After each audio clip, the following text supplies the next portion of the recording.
Hi, I'm Rebecca Ball-Carcel. Let's take a look at Ozymandias, a poem by Percy Shelley. And yes, this is the Shelley who is married to the author of Frankenstein, Mary Shelley. But Percy Shelley is a famous British poet, and this is one of his most famous poems. First, let's look at the title, Ozymandias. This is actually the name of an Egyptian pharaoh, and we know him today as Ramses II. So it could have been called Ramses II, but in Shelley's time period, he was known as Ozymandias.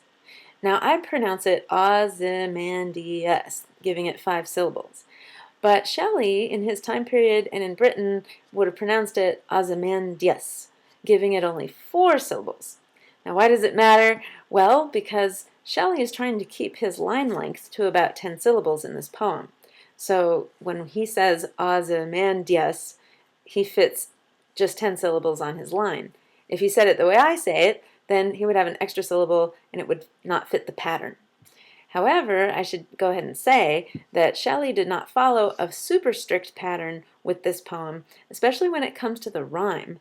He has a lot of rhyming line endings, but they don't fill out this pattern like a machine. There's a little bit of internal rhyme. There's a lot of what's called enjambment, where the sentence doesn't just end at the line ending, it goes on to the next line, so that we have to go past the line break in order to finish the sentence. And that gives the poem a lot more spontaneity or a lot more variation, flow. It doesn't feel like we're just on a machine where he's filling out a pattern that's preset. There's more sense of surprise, and that's really nice, and one of the reasons that this poem is so famous and works so well. I would say that the message of the poem is the big thing, so let's get reading it.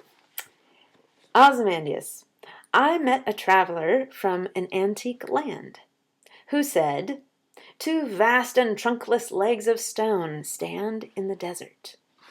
So this is pretty simple. I, the speaker, I met a traveler from an antique land. Antique means old, steeped in history, and in this case, Egypt.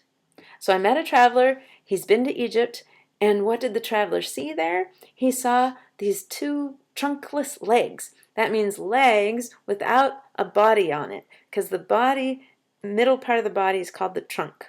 So you have the head, the trunk, and then the legs.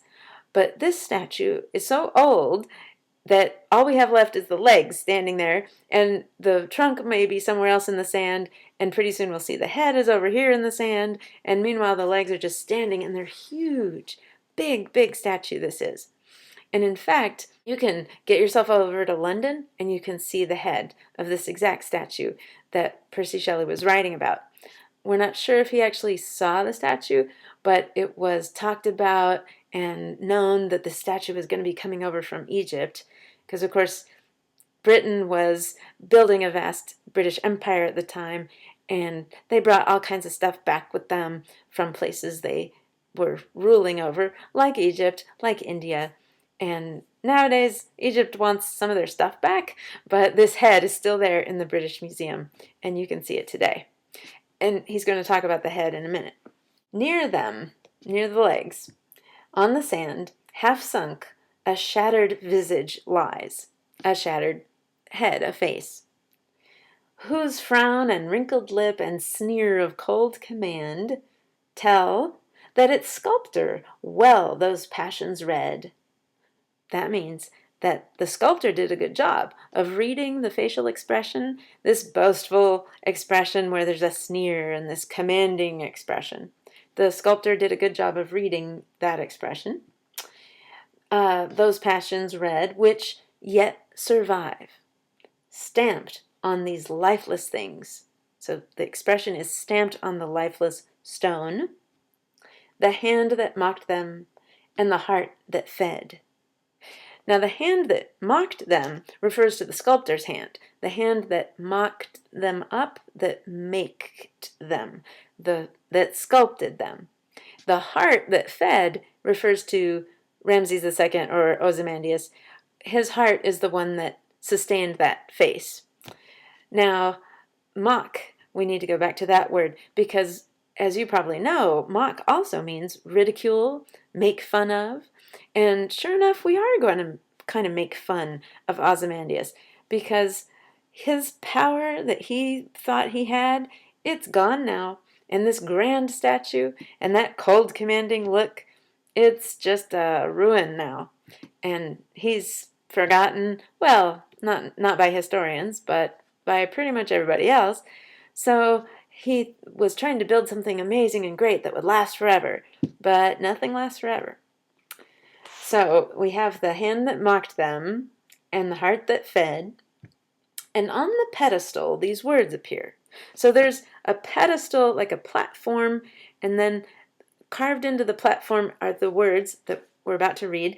And on top of the platform would be this giant statue with the legs and this head as well. So on the pedestal, my name is Ozymandias, King of Kings. Look on my works, ye mighty, and despair.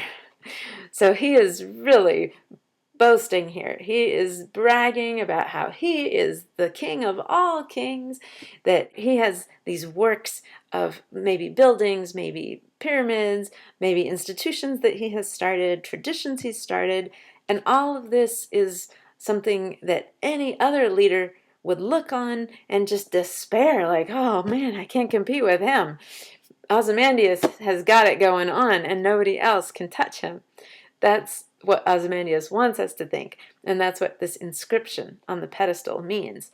Look at everything I've done, and you should just be jealous because I am it, right?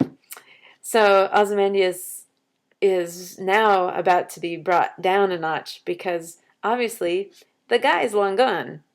So we'll go on. Nothing beside remains. So beside these legs and the pedestal with this inscription, nothing all around it. Nothing. There's no buildings, there's no nothing. Round the decay of that colossal wreck. So the decay of this huge statue. It's called a wreck. Colossal means big. So this colossal wreck, all around it is decay. Boundless and bare, the lone and level sands stretch far away. So all the way to the horizon, we just have this level sand, nothing erected there, no mighty works of any kind are visible, just the sand stretching as far as the eye can see. And isn't it nice? Lone and level, the two L's there. It intensifies that sense of spacious and continuing sand. So Shelley is critiquing this guy and saying, you thought you were so great, and now look, you're just this waste of a statue on this vast desert, and that's what became of you. So there. Now, let's look at that line, King of Kings, a little more carefully. A person raised in the Christian tradition will find that line familiar because people often refer to Jesus as the King of Kings. But Shelley is not doing that in the way that a Christian would. A Christian writing the poem might say, well, Jesus' kingdom is compared to Ozymandias' kingdom, and one is eternal, whereas Ozymandias' is earthly, and so of course it passes away. The sands of time bury it, but not Jesus. But that cannot be what Shelley is intending here because Shelley is atheist. And I don't know all the ins and outs of his atheism or if he believed in like the force or anything. But I do know he wrote a pamphlet called The Necessity of Atheism when he was in college. Got in big mega trouble too. But obviously King of Kings is not intended to compare Jesus and Ozymandias with the intent of showing Jesus as superior. If anything, Shelley may be saying that even Jesus will eventually be forgotten, or that his power will diminish, or that time will erase even that King of Kings. I think Shelley is trying to say that time erases everything, and eventually the memory of everyone and everything goes away. And that's why the poem has this sort of somber, sad, kind of gloomy feel, and an ironic feel, because no matter how grand and great someone thinks they are, they're bound to be erased by time. So there's the poem. All right, well, thanks for joining me, and hope to see you for another video sometime.